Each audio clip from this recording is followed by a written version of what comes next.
Hey guys, গুৱাহাটীৰ পৰা ৰিকুৱাৰমেণ্টৰ কাৰণে নটিফিকেশ্যন আহিছে। যদি আপুনি মিনিমাম ক্লাছ 8 পাছ কৰিছে তেতিয়াহ'লে আপুনি এইটো ৰিকুৱাৰমেণ্টত এপ্লাই কৰিব পাৰিব। যদি আপুনি ইণ্টাৰেষ্টেড এইটো ভিডিঅ'ত আপুনি চেক কৰিব পাৰিব ৰিকুৱাৰমেণ্ট ওভাৰভিউখিনিৰ লগতে ভেকেঞ্চি ডিটেইলছ আৰু ভেকেঞ্চিখিনিত এপ্লাই কৰোঁতে কি এলিজিবিলিটি ক্ৰাইটেৰিয়া আপুনি ফ'ল' কৰিব লাগিব তাৰে কমপ্লিট ডিটেইলছ মই প্ৰভাইড কৰিম। লগতে এইটো ৰিকুৱাৰমেণ্টত আপুনি এপ্লাই কৰোঁতে কোনো ধৰণৰ এপ্লিকেশ্যন ফি পে'মেণ্ট কৰিব নালাগে। যদি আপুনি ইণ্টাৰেষ্টেড দেন আহক দেৰি নকৰি আজিৰ ভিডিঅ'টো আৰম্ভ কৰোঁ। এতিয়া চাই লওক যিটো ৰিকুৱাৰমেণ্ট আহিছে তাৰে ওভাৰভিউখিনি। অৰ্গেনাইজেশ্যন নেমটো দি আছে ডিষ্ট্ৰিক্ট হস্পিটেল সোণাপুৰ কামৰূপ মেট্ৰৰ পৰা আহিছে নটিফিকেশ্যনটো আৰু প্ৰজেক্ট যিটো নেম দি আছে এছিষ্টেণ্ট প্ৰজেক্ট আছাম আৰু আপোনাৰ টোটেল ভেকেঞ্চি দি আছে আপুনি 6 পোষ্টত এপ্লাই কৰিব পাৰিব। জব যিটো টাইপ দি আছে এইটো কণ্ট্ৰেকচুৱেল বেচিছ হ'ব আপোনাৰ জবটো আৰু এপ্লিকেশ্যন যিটো মোড দি আছে আপুনি অফলাইনত এপ্লাই কৰিব লাগিব য'ত আপুনি ৱৰ্কিং ইণ্টাৰভিউ ফেচ কৰিব লাগিব আৰু তাতে আপুনি CV ছাবমিশ্যন কৰিব লাগিব। এতিয়া চাই লওক ভেকেঞ্চি ডিটেইলছখিনি য'ত আপোনাৰ দি আছে ডাটা এণ্ট্ৰি অপাৰেটৰ পোষ্টত আপুনি এপ্লাই কৰিব পাৰিব য'ত নাম্বাৰ অফ পোষ্ট দি আছে তো পোষ্টত আপুনি এপ্লাই কৰিব পাৰিব আৰু মান্থলি যিটো চেলাৰী দি আছে আপুনি 12,000 পাৰ মান্থ ৰিচিভ কৰিব। য'ত আপোনাৰ হেল্প ডেস্ক ষ্টাফৰ কাৰণে দি আছে য'ত আপোনাৰ 2 পোষ্টৰ কাৰণে আহিছে নটিফিকেশ্যনটো চেলাৰী আপুনি মান্থলি 8,000 ৰিচিভ কৰিব। নেক্সট আপোনাৰ দি আছে পোষ্ট দি আছে IPS একাউণ্ট এছিষ্টেণ্ট য'ত আপোনাৰ 1 পোষ্টৰ কাৰণে আহিছে নটিফিকেশ্যনটো আৰু মান্থলি আপুনি 15,000 পাৰ মান্থ ৰিচিভ কৰিব। হাউচ কিপিং ষ্টাফৰ কাৰণে দি আছে ভেকেঞ্চি য'ত আপুনি 1 পোষ্টত এপ্লাই কৰিব পাৰিব আৰু মান্থলি আপুনি 7,000 চেলাৰী ৰিচিভ কৰিব। এতিয়া চাই লওক ভেকেঞ্চিখিনিত এপ্লাই কৰোঁতে আপুনি ফ'ল' কৰিব লাগিব এলিজিবিলিটি ক্ৰাইটেৰিয়াখিনি।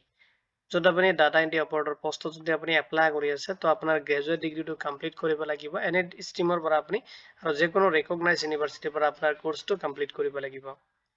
লগতে আপোনাৰ টেকনিকেল স্কিল থাকিব লাগিব। আপোনাৰ ডিপ্ল'মা যদি আছে কম্পিউটাৰ এপ্লিকেশ্যনত বা তেনেকুৱা প্ৰফিচিয়েঞ্চি MS অফিচ বা তেনেকুৱা ডাটা এণ্ট্ৰি অপাৰেটৰত যদি আপোনাৰ তেনেকুৱা কোনো ধৰণৰ এক্সপিৰিয়েঞ্চ আছে বা স্কিল আছে আপুনি এইটো পোষ্টত এপ্লাই কৰিব পাৰিব।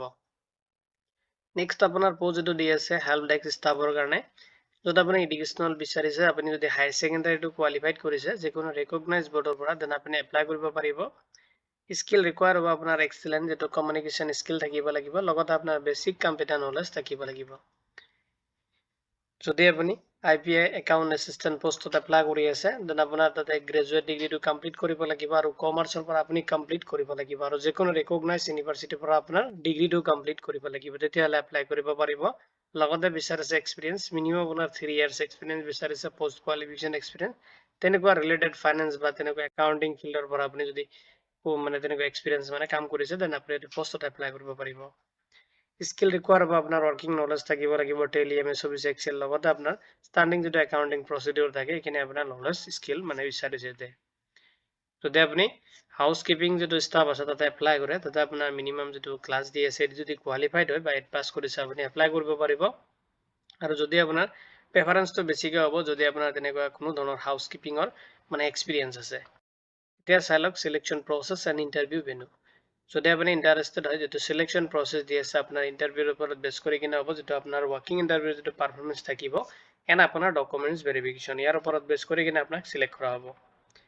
ইণ্টাৰভিউ ডেটটো দি আছে আপোনাৰ May 29, 2026 হ'ব ইণ্টাৰভিউ।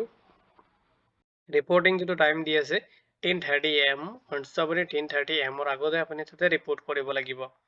ইণ্টাৰভিউ ভেনুটো দি আছে এইটো আপুনি নোট কৰি ল'ব অফিচ অফ দ্য ছুপাৰিনটেণ্ডেণ্ট যিটো district hospital Sonapur Kamrup metro' Assam দি আছে এইটো ভেনুত আপুনি ইণ্টাৰভিউ এটেম্প কৰিব লাগিব।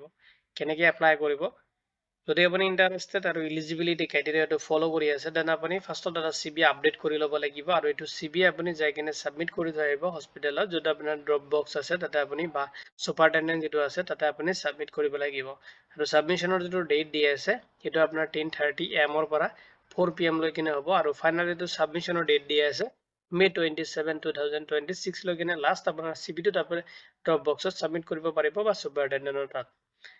নেক্সট আপোনাৰ ৱৰ্কিং ইণ্টাৰভিউ যিটো ডেট দি আছে CV আপুনি ছাবমিশ্যনৰ পিছত ডাইৰেক্টলি আপোনাৰ ৱৰ্কিং ইণ্টাৰভিউ ভেনু যিটো হয় ভেনুটো আপুনি এটেম্প কৰিব লাগিব ভেনুত যাই কিনে যিটো ইণ্টাৰভিউ ডেট দিয়া আছে May 29, 2026 আপুনি ভিজিট কৰিব আৰু ৰিপৰ্টিং যিটো টাইম দি আছে 10:30 AM আপুনি তাতে ইণ্টাৰভিউ এটেম্প কৰিব আৰু আপোনাৰ যিটো ইণ্টাৰভিউ আছে সেইটো সময়ত আপুনি ভিজিট কৰোঁতে লগতে আপোনাৰ অৰিজিনেল যিখিনি ডকুমেণ্টছ আছে লগতে ল'ব আৰু তাতে ফটোকপি কৰি কিনে আপোনাৰ ডকুমেণ্টছখিনি তাতে চেল্ফ এটাচ কৰি ল'ব।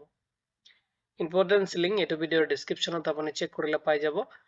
লগতে আপুনি জব এলাৰ্ট এস্কেপ পৰ্টেলত ভিজিট কৰিলেও চেক কৰিব পাৰিব যদি এইটো ৰিকুৱাৰমেণ্ট ৰিগাৰ্ডিং কোনো ধৰণৰ কোৱেশ্চন থাকে আপুনি ভিডিঅ'টোৰ কমেণ্ট ছেকশ্যনত কমেণ্ট কৰি দিব উইদিন 48 আৱাৰ্ছৰ ভিতৰত আপুনি জব এলাৰ্ট এস্কেপ টিমৰ পৰা ৰেছপন্স পাব ভিডিঅ'টো চোৱাৰ বাবে ধন্যবাদ দি কিনে আজিৰ ভিডিঅ' মই ইমানতে সামৰিছোঁ